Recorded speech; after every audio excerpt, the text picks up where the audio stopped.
वो अंधड़ो मानू यो जे सोमाणी जी बांग बुधी मस्जिद दे हलो लठड़ी हथ में खई साल पई रोकेस म्या अंधो ही राता मींह तो वसे तूफानी हवाएं थी लग घुले पई रस्ते में गप चिक तिरकण हूंदी मता गिरी पवी मता उज़वो भजी पवई अज नमाज सोमाणी जी घर में पढ़ साल के चवे तो घर वारी सुखन में त सदाई मस्जिद में नमाज पढ़ंदो आया अज दुख वारी रात घर में नमाज न पढ़ंदुस छड त मस्जिद में अल्लाह जे दर ते वनी नमाज अदा कया मस्जिद दे हलियो आ रस्ते में तिरकना मुझा दोस्तों अचानक पैर फिसली पियो पैर तिरकी पियो आ गिरियो आ त टंग भजी पियसे मुझा दोस्तों एकड़ो अंधो वरी बियो टंग भजी पई तब मुड़े न पियो वरी बि रेड़ियूं नींदे मस्जिद पाक में अची पहुतो आ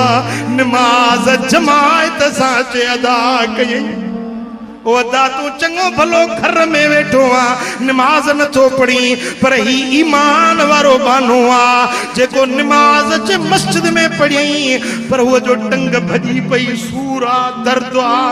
जमायती त हर को पंजे घरन दे हलियो वियो पर ही वेचारो अकेलो मस्जिद में रह जी वियो जिनमल रात ठरी सूर वधियो वो चे सूर इनके ईजा सुमण न पियो दे मुझा दोस्तों दर्द जे करे अखिन मां गोड़ा वही आयस ओडी मल मुंह मदीने पाक दे करे हबीबन के सजड़ो तो करे त रस मदीने जा साईं मदीने जा मीर सुन मुझा सजड़ा भर मुबारक पीर जो उम्मत तुझे आसरे हबीबन करीमन के सजड़ा तो करे पियो अखिन मां लुड़क वहन था मुझा दोस्तों उम्मती के पैर में कंडो लगंदो आ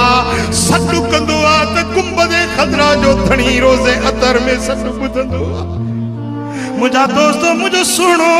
अज भी गुलामन ते करीम आ सुभाणे क़यामत में भी करीम हुंदो पर को सडु करे दुनिया में मुझे तुमने जब अपना बनाया है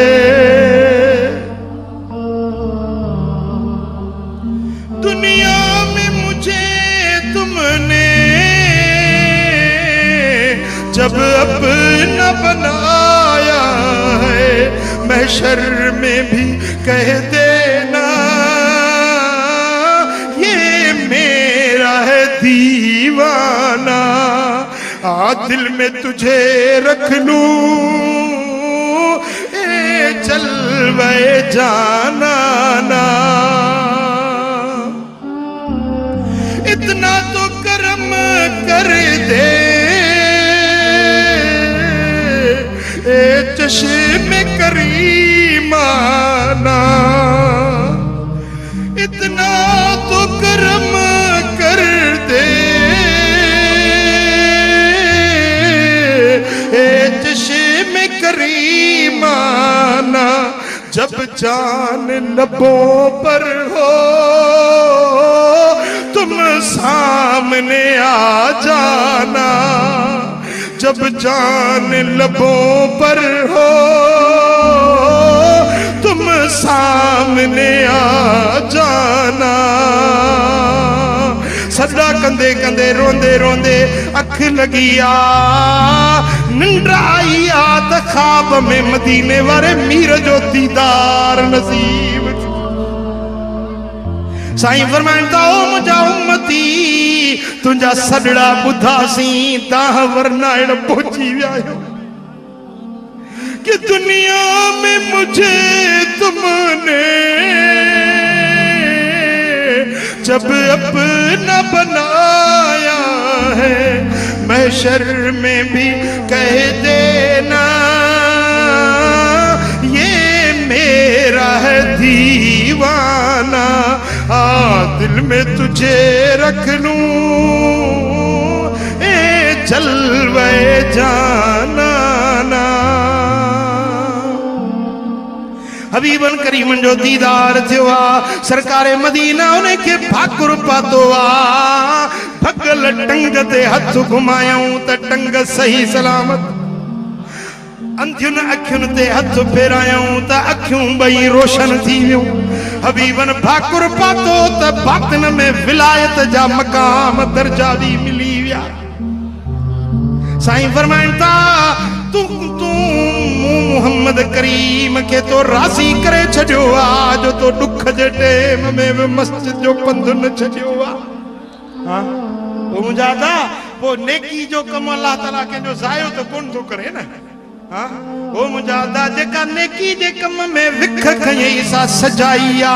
जेको वण पोखी सो सजायो आ जेका सिर लगाई सा सजाईया